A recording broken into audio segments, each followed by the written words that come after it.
is very integral to Bronzeville just because it has so much history. It's so rich, it's so relevant and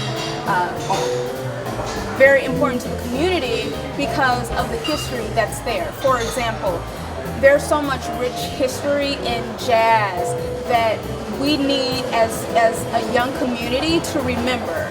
We need to remember when guys wore suits to go outside to play, you know, to hang, instead of like wearing their pants baggy. So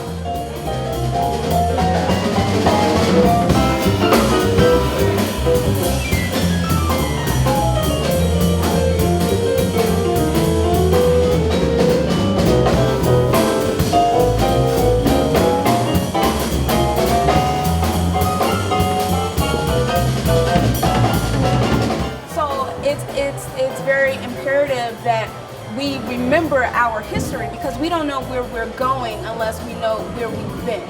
And it's so funny because Drake has a song, you know, he came out a while ago and it says started from the bottom, now we're here. And I'm just like, that's kind of backwards, because we started at the top. We, as African Americans, we were kings and queens of Africa. And it's like now we have kind of, you know, degraded ourselves, and we're at this point of where we can barely get minimum wage jobs. So it's like, how do we get from, you know, the Sphinx and, you know, from the pyramids to this place of a dire need for education, a dire need for spirituality? And I think those are like the two integral parts.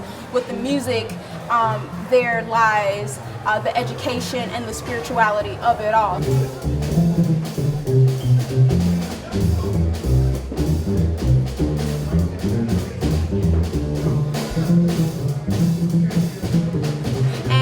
So glad that I kind of have this platform where I can embrace young people and say, hey, like, I was an at-risk youth, but by the grace of God and with an amazing, wonderful, and loving mom, I've been able to beat the odds.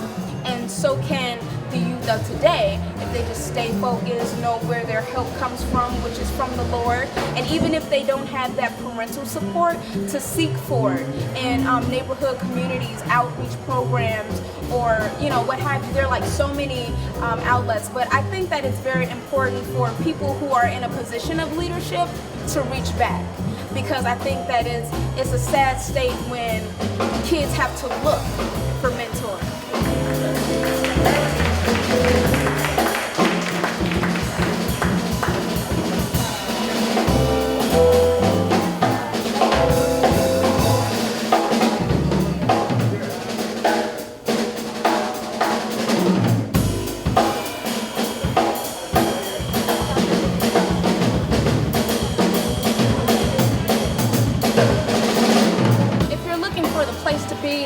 Somewhere hot, hip, and with it, jazzy, rich of history, full of knowledge, information, and education, Bronzeville is the place to be.